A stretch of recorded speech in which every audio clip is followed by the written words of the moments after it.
오늘 하나님의 말씀 보겠습니다. 오늘 하나님의 말씀은 로마서 6장 6절에서 7절 말씀, 그리고 갈라디아서 3장 26절에서 29절 말씀입니다. 오늘 하나님의 말씀은 로마서 6장 6절에서 7절 말씀, 그리고 갈라디아서 3장 26절에서 29절 말씀입니다.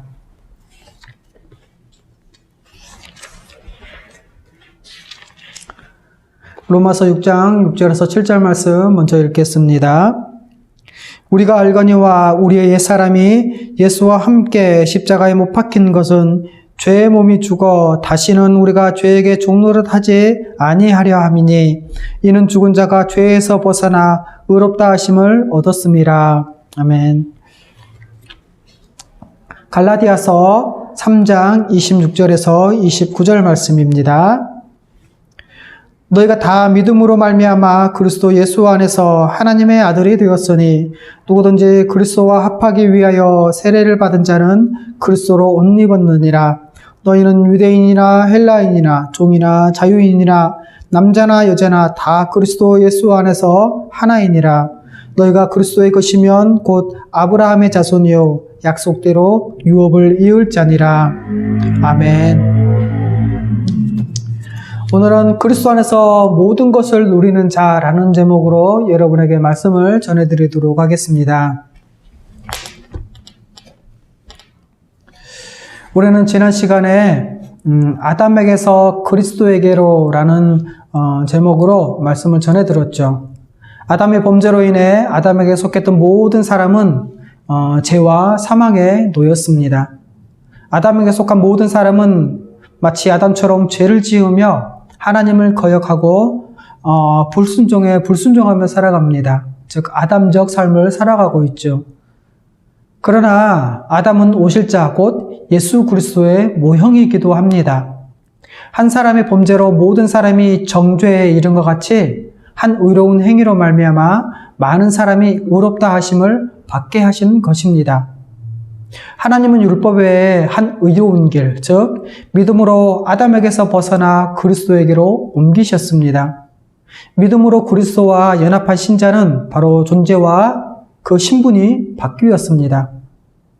신자는 믿음으로 그리스도와 연합하여 완전히 새로운 존재, 새로운 피조물이 되었습니다. 예수 그리스도를 믿어 성령으로 인침받아 아담 안에 있던 옛사람이 죽었고 이제는 그리스도 안에 거하는 새 사람이 되었습니다. 그러기에 신자는 믿음으로 새 사람이 되었고 그리고 새 사람으로 살 수 있는 지혜와 능력이 있습니다. 그리스도 안에서 누리는 하나님 나라의 복, 복음의 기초 6과 세 번째입니다. 그리스도 안에서 모든 것을 누리는 자입니다. 믿음으로 말미암아 그리스도와 연합하고 그로 인해 새로운 존재가 되었다는 것을 우리는 배워 알기에 또 그것을 믿기에 믿음으로 예수 그리스도와 연합한다는 것은 생각하면 생각할수록 대단한 진리가 아닐 수 없습니다. 우리 같은 자들이 하나님이신 예수님과 연합한다니요. 모든 만물을 다스리는 주님과 합한다니요. 도대체 믿는 우리에게 어떤 일이 일어난 것일까요? 우리가 그리스도와 연합하여 완전히 새로운 존재가 되었다는 것은 무엇을 말하는 것일까요? 그리스도와 연합한다는 것이 실제로 우리에게 어떤 유익을 주는 것일까요? 우리는 이미 주 예수 그리스도를 믿을 때 죄사함과 의롭다함을 얻었다는 이 복음을 잘 압니다. 이러한 복음을 이제 그리스도와 연합이라는 이 진리로 이해하고자 합니다. 성령으로 그리스도와 연합할 때 어떤 일이 일어나기에 우리의 모든 죄가 사해지는 것일까요? 첫 번째입니다. 믿음으로 그리스도와 연합한 신자는 그리스도 안에서 모든 것을 받아 누립니다. 예수 그리스도를 믿음으로 그리스도와 연합한다는 것은 그분의 것, 그리스도의 것을 값없이 선물로 받고 마음껏 누린다는 것을 의미합니다. 그로 인해 신자가 그리스도 안에서 누리는 것은 대단히 많습니다. 하지만 그 중에서도 가장 중요한 것은 바로 우리의 죄의 문제가 해결된다는 것이죠. 신자가 그리스도와 연합하여 값없이 선물로 받아 누리는 것을 말할 때는 제일 먼저 말해야 할 것은 바로 죄사함과 의롭다함을 얻었다는 것입니다. 바로 죄사함과 의롭다함을 얻었다는 것, 이것을 기억해야 합니다. 우리가 그러면 어떻게 죄사함과 의롭다함을 얻었는지 그리스도와 연합의 관점에서 우리는 그것을 어떻게 설명할 수 있을까요? 바로 그것은 이중전가라고도 말하는 위대한 교환 때문에 그렇습니다. 예수 그리스도를 믿음으로 우리의 죄 문제가 해결된다는 것은 이미 우리가 앞에서 배웠습니다. 우리가 믿음으로 예수 그리스도와 연합하여 그분 안에 거할 때 하나님은 우리의 죄를 그리스도에게 담당시키십니다. 그리고 예수 그리스도의 의는 바로 우리의 것으로 여겨주십니다. 이것을 바로 이중전가 또는 위대한 교환이라고도 합니다. 그런데 여러분, 이중전가, 위대한 교환, 우리의 죄를 그리스도에게 담당시키시고 그리스도의 의를 우리의 것으로 여겨주신 이 이중전가와 위대한 교리는 오직 하나님과 언약 관계 안에서만 이루어진다는 사실입니다. 이 언약 관계 안에서 하나님은 우리의 죄를 그리스도의 것으로 여기십니다. 그래서 예수 그리스도가 우리 대신 십자가에서 죄의 형벌을 받으셨습니다. 십자가에 달려 죽으신 예수 그리스도의 죽음은 그래서 이 세상에서 가장 큰 죄인으로서 하나님의 진노를 받아 죽은 죽음이었습니다. 그래서 마태복음 20장 46절에 이렇게 기록되어 있죠. 나의 하나님 어찌하여 나를 버리셨나이까. 또 이 언약관계 안에서 하나님은 예수 그리스도의 의를 바로 우리의 것으로 여겨주십니다. 본질상 죄인이었던 우리가 믿음으로 그리스도와 연합하여 예수 그리스도의 의를 전가받아 예수님처럼 의인으로 하나님 앞에 서 있는 것입니다. 그래서 로마서 4장 25절 이렇게 말씀하고 있죠. 예수는 우리가 범죄한 것 때문에 내줌이 되고 또한 우리를 의롭다 하시기 위하여 살아나셨느니라. 또 고린도전서 1장 30절에는 이렇게 기록되어 있습니다. 너희는 하나님으로부터 나서 그리스도 예수 안에 있고 예수는 하나님으로부터 나와서 우리에게 지혜와 의로움과 거룩함과 구원함이 되셨으니 라고 말입니다. 두 번째입니다. 죄사함 받고 의롭다함을 얻었다는 것은 바로 하나님 나라 곧 천국에 들어갈 자격을 가졌다는 의미입니다. 그리스도와 연합한 자는 그리스도가 하나님께 받은 것, 바로 그리스도가 받은 그 유업, 그 상속에 참여한다는 것입니다. 믿음으로 우리는 그리스도의 것, 바로 그리스도에게 속한 자가 되기 때문에 그렇습니다. 우리가 믿음으로 그리스도와 연합하여 그분 안에 거할 때 그러면 받게 되는 유익은 무엇일까요? 바로 아브라함의 자손으로서 약속대로 유업을 이을 자가 되었다는 것입니다. 그래서 갈라디아서 3장 29절에 이렇게 기록되어 있죠. 너희가 그리스도의 것이면 곧 아브라함의 자손이요 약속대로 유업을 이을 자니라. 아브라함의 자손이 받을 그 유업, 그것은 하나님이 주시는 것, 그리고 그 하나님이 주시는 것은 바로 하나님의 나라, 천국입니다. 이것은 아브라함의 자손에게 주시겠다고 하나님이 아브라함에게 약속하신 것이지요. 그렇다면 아브라함의 자손은 누구입니까? 아브라함의 참된 자손은 바로 그리스도이십니다. 그래서 갈라디아서 3장 16절에는 이렇게 기록되어 있죠. 이 약속들은 아브라함과 그 자손에게 약속하신 것인데 여럿을 가리켜 그 자손이라 하지 아니하고 오직 한 사람을 가리켜 내 자손이라 하셨으니 곧 그리스도라. 그리스도만이 아브라함의 자손이기에 약속된 하나님의 나라를 받을 수 있습니다. 하나님은 사람이 타락하자 아브라함과 언약을 맺어 그 자손을 구원하시겠다고 약속하셨습니다.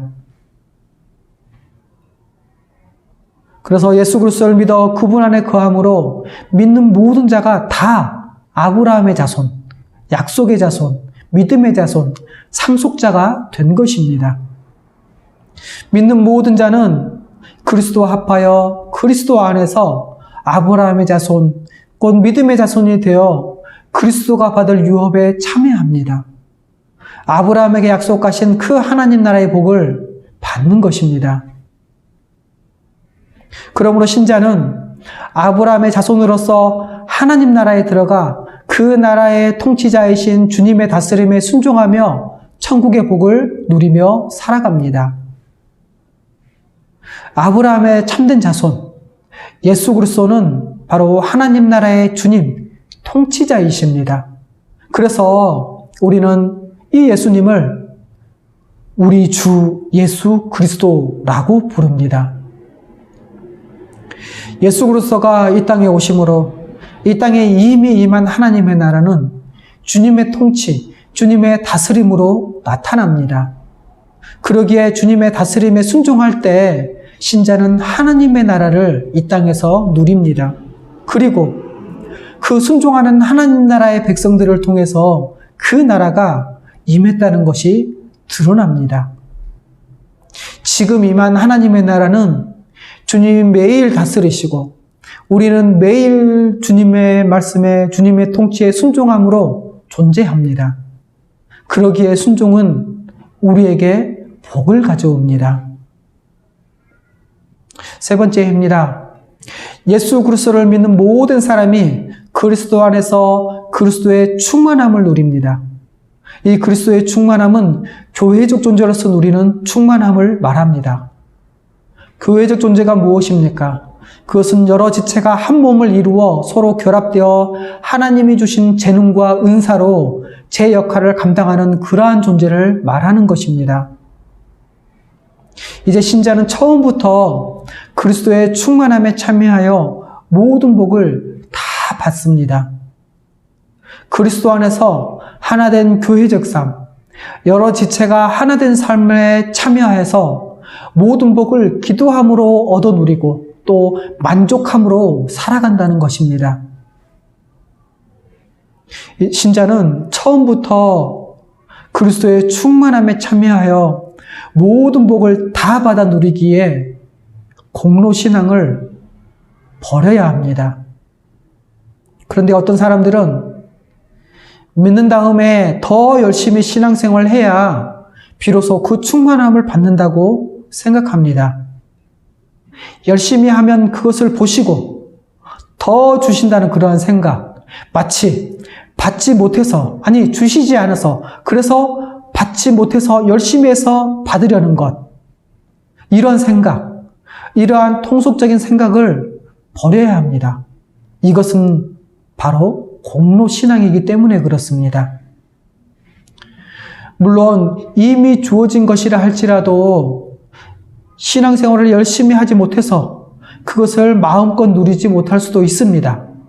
그러나 받지 못해서 열심히 해서 받으려고 하는 것과 받았는데 열심히 하지 못해서 누리지 못하는 것과는 다르다는 것입니다.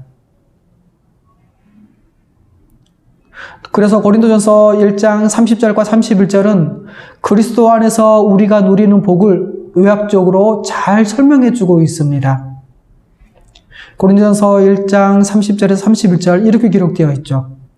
너희는 하나님으로부터 나서 그리스도 예수 안에 있고 예수는 하나님으로부터 나와서 우리에게 지혜와 의로움과 거룩함과 구원함이 되셨으니 기록된 바 자랑하는 자는 주 안에서 자랑함과 같게 하려 함이라. 우리가 믿음으로 그리스도 안에 있게 되자 예수 그리스도가 우리에게 지혜와 의로움과 거룩함과 구원함이 되셨습니다. 이렇게 우리에게 지혜와 의로움과 거룩함과 구원함이 되셨다는 것은 그리스도 안에 있는 자가 누리는 그리스도의 충만함입니다. 예수 그리스도가 우리에게 지혜가 되셨습니다. 그러기에 우리는 그리스도를 통해 하나님의 구원의 지혜를 알아 구원에 이르게 됩니다. 또한 그분이 진리이자 하나님께 이르는 길이기에 우리의 인생은 안전할 것입니다. 예수 그리스도가 또한 우리에게 의로움이 되셨습니다. 그러기에 우리 같은 죄인이 모든 죄를 사함받고 하나님 앞에 의롭다고 인정받으며 하나님 나라에 들어가 천국 백성으로 살아갈 수 있게 된 것입니다. 또 예수 그리스도가 우리에게 거룩함이 되셨습니다. 우리가 항상 죄를 지어도 우리가 거룩한 분 안에 있기 때문에 그리스도의 거룩함이 우리의 거룩함이 되기 때문에 그리고 결국에는 우리도 그리스도처럼 거룩의 완성을 볼 것이기 때문에 그러기에 우리는 날마다 거룩하게 살 수도 있고 마지막 때에 주님의 품 안에서 거룩이 완성될 것을 믿는 것입니다. 또 예수 그리스도는 우리에게 구원함이 되셨습니다. 그러기에 이미 시작된 우리의 구원은 반드시 완성될 것입니다.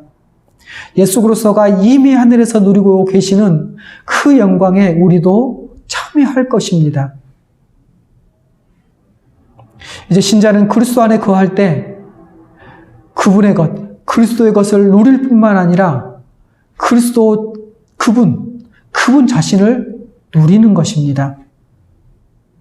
다시 말해서 신자는 그리스도의 인격적 임재 가운데 교제하는 복을 누린다는 말입니다. 우리는 예수 그리스도와 인격적으로 교제합니다. 그리스도 안에서 그분과 누리는 이 인격적인 교제는 믿는 우리가 누리는 최고의 복이요 은혜일 것입니다. 예수 그리스도는 항상 우리와 함께 하시며 그분의 것을 충만히 부어주십니다. 이 임재와 교제는 사랑하고 돌보시며 또 우리와 대화하고 인도하는 그러한 인격적인 교제입니다. 예수 그리스도는 우리와 교제하시면서 그분의 모든 것, 자신의 모든 것을 우리로 하여금 누리게 하십니다. 예수 그리스도, 자신의 지혜와 지식, 또 십자가에 나타난 그분의 희생적 섬김과 사랑, 죄인을 향한 오래 참음과 긍휼함, 오직 하나님 아버지의 뜻에만 집중하고 따르는 그 순종, 연약한 자를 받으시고 감싸 안으시는 온유함, 또 사탄을 비롯한 악한 영적 세력들을 물리치시고 결박하시는 강력한 능력, 뿐만 아니라 죄를 혐오하고 멀리하신 거룩함, 이 모든 것을 우리로 하여금 누리게 하신다는 것입니다. 그래서 에베소서 1장 3절 쉬운 성경의 번역본에는 이렇게 기록되어 있습니다. 우리 주 예수 그리스도의 아버지 되신 하나님께 찬양을 드립니다. 하나님께서는 하늘에 있는 모든 영적인 복을 그리스도 안에서 우리에게 내려주셨습니다. 그러므로 신자가 그리스도와 연합될 때 누리는 복들 중에 중요한 복은 믿는 우리가 하나로 연합된 것입니다. 그것은 우리 모두가 그리스도 안에서 하나 혹은 한 몸이 되었다는 것입니다. 이것이 그리스도와 합할 때 누리는 복이라는 것을 우리는 반드시 알아야 합니다. 신자가 그리스도와 연합할 때 누리는 복 중에 가장 중요한 것은 우리가 그리스도 안에서 모든 신자가 하나로 연합되었다라는 것, 한 몸이 되었다라는 것입니다. 여러분, 믿을 때 우리는 성령을 받아와 그리스도와 연합하고 한 성령으로 그리스도 안에서 다른 신자와 연합합니다. 그래서 고린도전서 12장 13절에는 이렇게 기록되어 있습니다. 우리가 유대인이나 헬라인이나 종이나 자유인이나 다 한 성령으로 세례를 받아 한 몸이 되었고 또 한 성령을 마시게 하셨느니라. 여러분, 신자는 고립된 개인의 존재가 아닙니다. 신자는 교회적 존재로서 연합하고 충만함을 누립니다. 그러기에 신앙생활은 혼자 하는 것이라고 말할 수 없습니다. 에베소서 2장 15절과 16절 그리고 19절 이렇게 기록되어 있습니다. 법 전문으로 된 계명의 율법을 폐하셨으니 이는 이 둘로 자기 안에서 한 새 사람을 지어 화평하게 하시고 또 십자가로 이 둘을 한 몸으로 하나님과 화목하게 하려 하심이라. 원수된 것을 십자가로 소멸하시고 19절입니다. 그러므로 이제부터 너희는 외인도 아니요 나그네도 아니요 오직 성도들과 동일한 시민이요 하나님의 권속이라. 바로 신자는 교회적 존재로서 하나된 자, 한 새 사람, 한 몸, 한 가족이라는 것입니다. 이것이 바로 교회입니다. 지금까지 여러분은 교회를 어떻게 바라보았습니까? 교회는 그리스도 안에서 하나된 한 새 사람, 한 몸, 한 가족입니다. 그래서 예수님의 삶의 방향, 진정으로 서로 사랑하고 돕는 그 삶의 방향과 예수 그리스도의 그 능력, 사랑할 수 있는 그 능력을 가진 새로운 공동체가 바로 교회입니다. 이런 교회가 탄생한 것입니다. 그리스도와 연합으로 그러므로 교회는 두 가지 특징을 갖습니다. 그것은 하나됨 그리고 사랑함 이것입니다. 이것이 바로 교회의 특징입니다. 그러므로 교회는 신자는 그리스도 안에서 한 몸이기에 사랑하고 한 몸으로 사랑합니다. 그리스도 안에서 한 몸인 교회는 창조 때 한 몸으로 회복입니다. 창세기 2장 24절이죠. 우리가 너무나 잘 아는 말씀입니다. 이러므로 남자가 부모를 떠나 그 아내와 합하여 둘이 한 몸을 이룰지로다. 많은 사람들은 이것을 결혼의 관계, 부부의 관계에서만 설명을 합니다. 그러나 이것은 이 부부의 관계를 통해서 한 몸이라는 것을 강조하는 것입니다. 바로 창조 때처럼 한 몸이라는 그 정체성으로 서로 사랑할 수 있기에 예수님이 우리를 위해 자신을 내어주신 것처럼 우리도 예수님처럼 사랑할 수 있게 되었습니다. 그래서 요한복음 13장 34절과 35절에는 이렇게 말씀하고 있습니다. 새 계명을 너희에게 주노니 서로 사랑하라. 내가 너희를 사랑한 것 같이 너희도 서로 사랑하라. 너희가 서로 사랑하면 이로써 모든 사람이 너희가 내 제자인 줄 알리라. 여러분, 교회는 창조제처럼 서로 돕는 배필이 되어 하나님의 사명을 감당하는 새로운 존재가 되었습니다. 그러게 창세기 2장 18절 여호와 하나님이 이르시되 사람이 혼자 사는 것이 좋지 아니하므로 내가 그를 위하여 돕는 배필을 지으리라 하시니라 라고 말씀하고 있습니다. 하나님의 사명을 감당하는 새로운 존재, 이것은 여러 지체가 한 몸으로 살아가는 교회적 존재를 말하는 것입니다. 한 세 사람, 한 몸, 한 가족인 교회가 서로 돕는 배필로서 교회적 존재로서 서로 사랑하며 하나님의 사명을 감당할 때 바로 천국의 복을 충만하게 누리게 됩니다.